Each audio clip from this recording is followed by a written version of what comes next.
माँ। अरे क्या माँ माँ कर रहा है, बकरी का बच्चा है क्या? अरे माँ मजाक छोड़ो। मुझे फाइनली वो मेन चौराहे वाली दुकान मिल गई है। अब देखना, आपका बेटा दुगनी स्पीड से पैसा कमाएगा। उफ़, ये क्या? मेरी ऑनलाइन मेकअप क्लास चल रही है। इतनी जोर से क्यों बोल रहे हो आप दोनों? अरे मेरी धर्म पत्नी जी, मेकअप क्लास बाद में करना। वो चौराहे वाली दुकान मिल गई है हमको। अरे वाह! रुको, मैं अपनी माँ को फोन लगाकर बता देती हूँ। अरे मैं भी अपने रिश्तेदारों को बता देती हूँ। कितनी खुशी की बात है।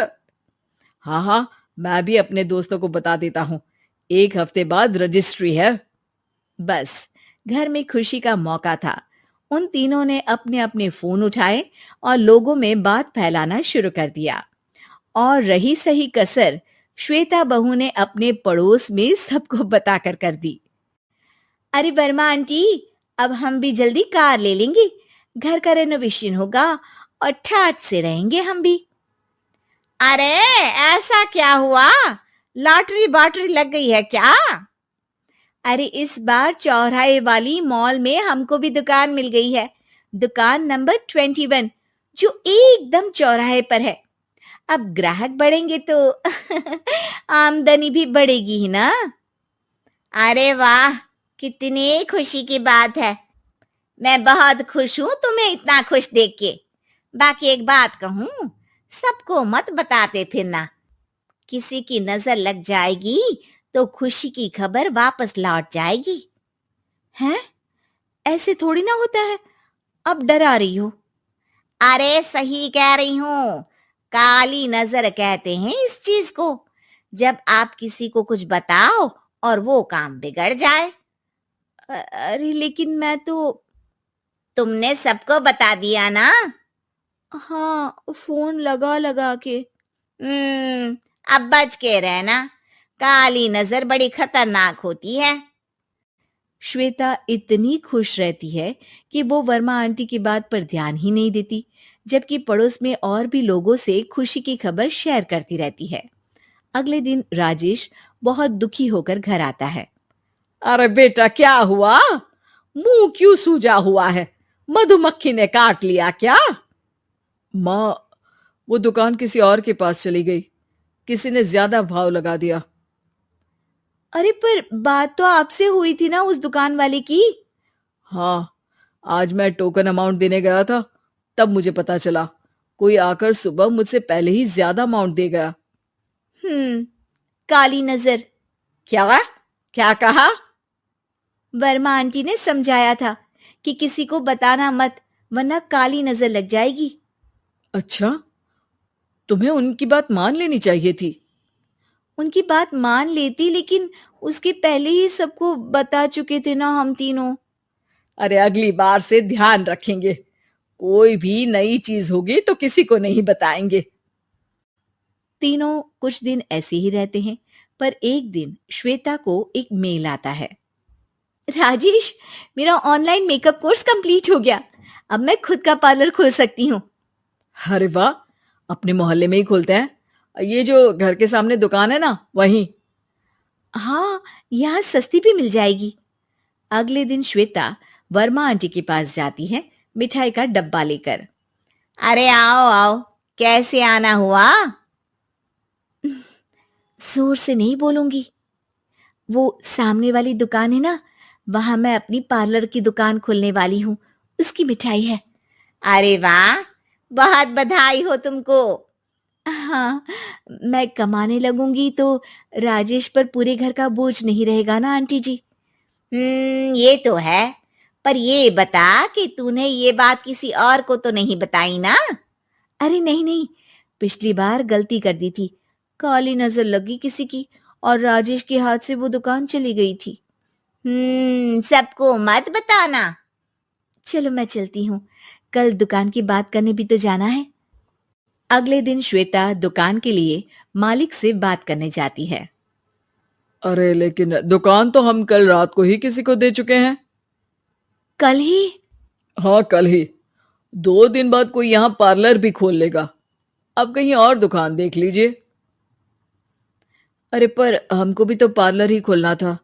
भाई एक ही दुकान है, आधी आधी तो नहीं दे सकता ना मैं। राजेश और श्वेता घर पर हताश होकर आ जाते हैं।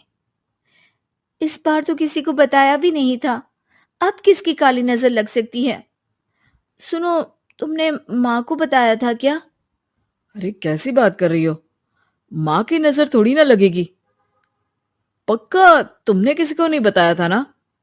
सिर्फ वर्मा आंटी को बताया था, उन्होंने ही मुझे किसी को नहीं बताने को कहा। अरे यार तुम भी सही हो, मेरी माँ को नहीं बताने को कह रही हो, पर वर्मा आंटी को बताना तुम्हें जरूरी लगा। अरे, वर्मा आंटी ने ही तो काली नजर के बारे में बताया था ना, वो हमेशा हमारा भला ही तो चाहती है। मेरी माँ भी हमारा भला ही चाहती है। अरे पर चिल्ला क्यों रहे हो? बात नहीं कर सकते क्या आराम से? नहीं आता वो आराम से बात करना, और करना भी नहीं चाहता हूं मैं। दुकान जाने का दुख गुस्से में बदल गया था और राजेश और श्वेता में बात बंद हो गई थी। 2 दिन बाद मोहल्ले में पार्लर का इनॉग्रेशन हुआ, जिसमें मोहल्ले के सभी लोगों को बुलाया गया, पर श्वेता, राजेश और माँ नहीं जाते। माँ अंदर आ जाओ, क्या देख रही हो? अरे नया पार्लर देख रही हूं अपने आंगन से। देखो, माँ को दूसरे का सुख देखने में कितना मजा आ रहा है, मेरा दुख नहीं दिख रहा इन्हें। यह मेरा पार्लर भी तो हो सकता था। अरे चुप रहो यार, हर बात में लड़ाई क्यों ढूंढ रही हो? राजेश और श्वेता फिर बहस करने लगते थे। तभी माँ ने दोनों को बाहर बुलाया। अरे जरा देखो तो दुकान चलाने वाले का बोर्ड पर नाम क्या लिखा है? श्रुति वर्मा। गाड़ी निकाले बेटा, हमें कहीं जाना है। काली नजर का इलाज कराने। राजेश अपनी बाइक निकालता है। तीनों ट्रिपलिंग कर रहे हैं। माँ राजेश को उस मॉल वाली दुकान पर लेकर जाती है जहां राजेश अपनी दुकान खोलने वाला था। यही दुकान लेना चाहता था ना तू? हाँ, पर इनको भी दुखी करने लेकर आई हो क्या यहाँ पर दुकान दिखाकर? वहां काफी नहीं था? अरे श्वेता थोड़ा सब्र रख, अभी पता चलेगा कि हम यहाँ क्यों आए हैं। बता, इस दुकान चलाने वाले का नाम क्या है? अनुपम वर्मा। कुछ समझ में आया?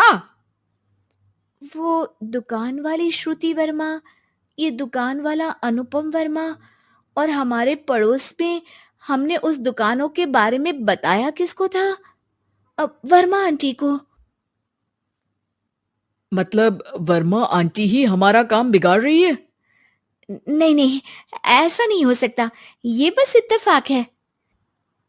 राजेश अपना फोन निकालता है और श्रुति वर्मा और अनुपम वर्मा के नाम फेसबुक पर सर्च करता है, जहां ये दोनों ही वर्मा आंटी के रिश्तेदार होते हैं। श्वेता को समझ में आ जाता है कि वर्मा आंटी की ही नजर खाली नजर है। अब क्या करना है? कोई भी खुशी की खबर हो तो काली नजर से बचना है, यानी वर्मा आंटी से बचना है। अरे पर मुझे ये समझ में नहीं आया कि वो हमारे साथ ऐसा क्यों करेंगी। अरे बेटा एक सीख है, दूर के आदमी को आपकी तरक्की से कम परेशानी होगी, पड़ोसी को ज्यादा। दोनों माँ की बात में हामी भरते हैं और अगला काम चुपचाप करने की कसम खाते हैं, ताकि आगे से वर्मा आंटी कोई काम ना बिगाड़ सके।